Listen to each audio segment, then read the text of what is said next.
Hallelujah. Odofo Nyankopon shabebre. O Nyankopon adom nti yeda so yeti nkwamo. Odomfo yeda wase sanse woni wo maso sanya wo a enka yebe yeden. Adom ne nti wakwita ye musa.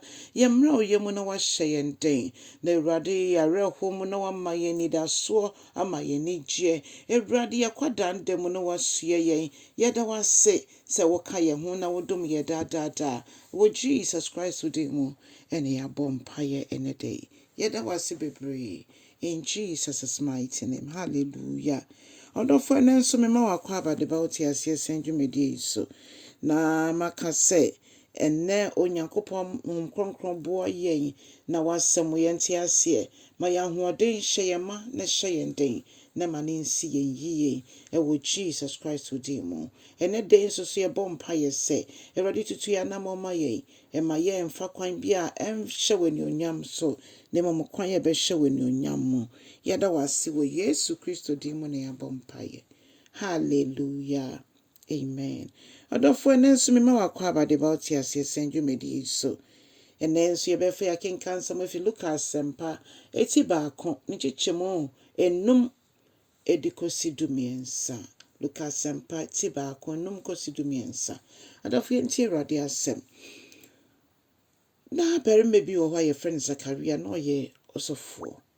Na sedia asofo omonhwehwe ye tie ne se wo bekwa akosom de na nso nye de bia na wo bedi enimu se wo behye incense sabre no mo hye incense ewo asorifie sedia ne yenuanom Roman Catholic for hye incense no sa pepepe sedia Bible chayen se ye mpaibo etu se duhwam ekọ Onyankopon enim se eduhwam no eno ane incense no na ne braso na wakwa akọhye mu ache yemse sa brenso so foko kronkron bia na ocha na akometu abakakra ede na esie esanse osofo nkase se ote ne ho ansa na wakọ na nipa na ayebasa ono Zakaria kra ohu ise osom no Nyankopon asoma ne bɔfoɔ aba ne nkyɛn ne yemu hye no bɔfoɔ no ka kyɛn se emma wakoma entutu ampa ɔde nsempa na ebre no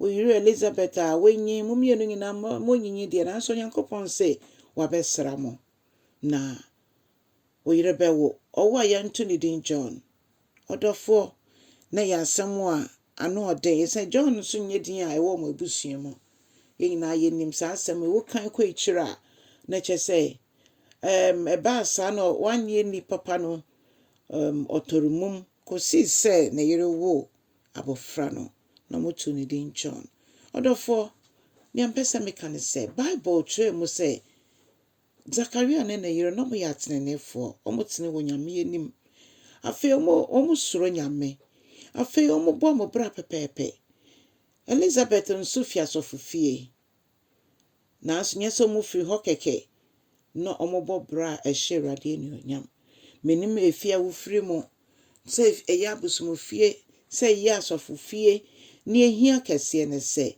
so wo hia Yesu ana wo de wo ho ama Kristo ana enu na ehia kese enum na oje afiri ba asori agekọ ebusua ye firi mu ene de nye enu na mayeye ejidifo anase nya bebi gina wo Awurade anim odofo sabrei Onyankopon ede Zakaria de John emma Zakaria ne Elizabeth wa mrepemo sabrei bia wo de disade ato Awurade ani wo bo ho mpaye emfie bebre ni so ogusu ji Awurade di obofo ne ka ekache Zakaria se Onyankopon etie wo mpaibo ebesi me basa na mpaye ne Zakaria kra wa boy edu bebi a wogya imposan se omo abo akokra ne abrewa nanso no Nyame ate ebesi me basa na ogusu bo obofo ka se ni nyina Nyame ate nti me ne wo nyina so ye mpaye ye bo na Onyankopon wate ai ti bia no se de atie na asa bibie nsiye nanso Onyankopon nim ye nti mpaye bia ye bo bia se gidi nko ade a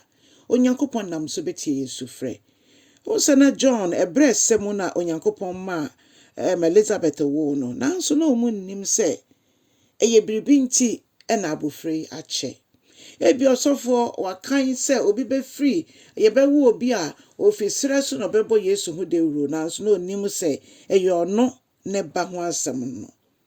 Ɔdɔfoɔ, yɛnim ne Onyankopɔn ahyehyɛ ama yɛn. Ɔno onim yɛn kyɛn sɛ deɛ yɛnim yɛn ho. Nti mpae bia yɛabɔ bia moma yɛn gyindi. Na yɛnkɔ so mfa yɛn ho nto Awurade so. Mehyɛ wo nkorane sɛ ɛngyae mu Onyame na wahwɛ wo so bɛsi saa berɛ yi. Ɔno abɛhwɛ yɛn ɔde yɛtwa afe yi na ɔde yɛwura afe foforɔ mu. Yesu ba a ɔbɛhwim yɛ akɔ. Ɔmaa yɛn so a yɛbɛtumi afiri asase so. Na ɛba ne sɛ yɛfiri asase so a ɛhe na yɛkɔ? Ɛhe na yɛkɔdi dankwa ne yɛwieɛ? Ɛno na ɛhia kɛseɛ paa. Wodi Christmas ase kyerɛ ne sɛn. Onyame nhyira wo na ɔnkyerɛ wo aseɛ wɔ Yesu din mu. Amen.